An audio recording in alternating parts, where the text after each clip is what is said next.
Hello everyone, ಚುಕ್ಕೀನಿ bhaji ಹೇಗೆ ಮಾಡುವುದಂತ ನೋಡೋಣ. ಚುಕ್ಕೀನಿ ಹೀಗೆ ಎಲ್ಲ ಸಿಪ್ಪೆಯನ್ನು ತೆಗೆದುಕೊಳ್ಬೇಕು. ಸಿಪ್ಪೆ ತೆಗೆಯೋದು ಕೂಡ ಮಾಡ್ಬೋದು. ನಾನು ಸ್ವಲ್ಪ ಸಿಪ್ಪೆ ತೆಗೆದು ಮಾಡ್ತಾಯಿದ್ದೇನೆ. ಎಲ್ಲ ಚೆನ್ನಾಗಿ ಸಿಪ್ಪೆ ತೆಗೆದುಕೊಂಡು ಈ ಥರ ಹೋಳುಗಳನ್ನಾಗಿ ಮಾಡಬೇಕು. ಸೈಡಿ ಭಾಗ ತೆಗೆದಿಸಬೇಕು. ಮಧ್ಯದಲ್ಲಿ ಹೀಗೆ ಸೀಳಿ ಈ ಥರ ಹೋಳು ಮಾಡಿ, ನಿಮಗೆ ಯಾವ ರೀತಿಯಲ್ಲಿ ಬೇಕೋ ಆ ರೀತಿಯಲ್ಲಿ ಹೋಳು ಮಾಡಬಹುದು.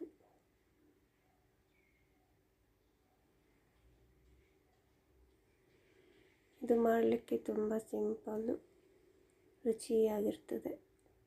ತುಂಬ ರೀತಿಯಲ್ಲಿ ಮಾಡಬಹುದು. ಇದು ಒಂದು ರೀತಿ ನಾನು ಮಾಡುವುದು. ಸ್ವಲ್ಪ ಎಣ್ಣೆಯನ್ನು ಹಾಕಿ, ಎಣ್ಣೆ ಕಾಯಿಸಿ, ಸ್ವಲ್ಪ ಸಾಸಿವೆ, ಕರಿಬೇವಿನ ಸೊಪ್ಪು ಹಾಕಿ, ಸ್ವಲ್ಪ ಬೆಳ್ಳುಳ್ಳಿ ಮತ್ತು ಈರುಳ್ಳಿ ಹಾಕಿ ಚೆನ್ನಾಗಿ ಫ್ರೈ ಮಾಡಬೇಕು. ಚೆನ್ನಾಗಿ ಕೈ ಆಡಿಸಿ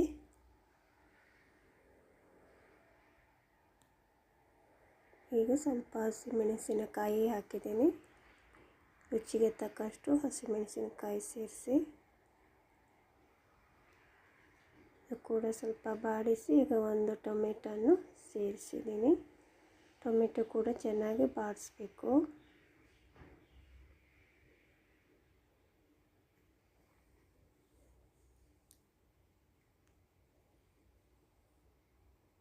ಈಗ ಹೆಚ್ಚಿಕೊಂಡ ಜುಕೀನಿಯನ್ನು ಹಾಕಿ ಅದು ಕೂಡ ಚೆನ್ನಾಗಿ ಫ್ರೈ ಮಾಡಬೇಕು. ಇದಕ್ಕೆ ನೀರು ಹಾಕ್ತಾ ಇಲ್ಲ, ಹಾಗೆ ಫ್ರೈ ಮಾಡಬೇಕು, ಬೇಯಿಸಬೇಕು.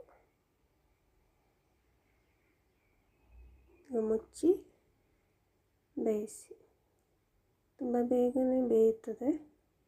ಈಗ ರುಚಿಗೆ ತಕ್ಕಷ್ಟು ಉಪ್ಪು ಜಾಸ್ತಿ ಹಾಕಲಿಕ್ಕೆ ಹೋಗಬೇಡಿ, ಉಪ್ಪಾಗೋಗುತ್ತೆ. ನೋಡಿಕೊಂಡು ಸೇರಿಸಿ. ಇನ್ನೊಂದು ಸಲ ಸ್ವಲ್ಪ ಮಿಕ್ಸ್ ಮಾಡಿ ಮುಚ್ಚಿ ಸ್ವಲ್ಪ ಹೊತ್ತು ಬೇಯಿಸಬೇಕು.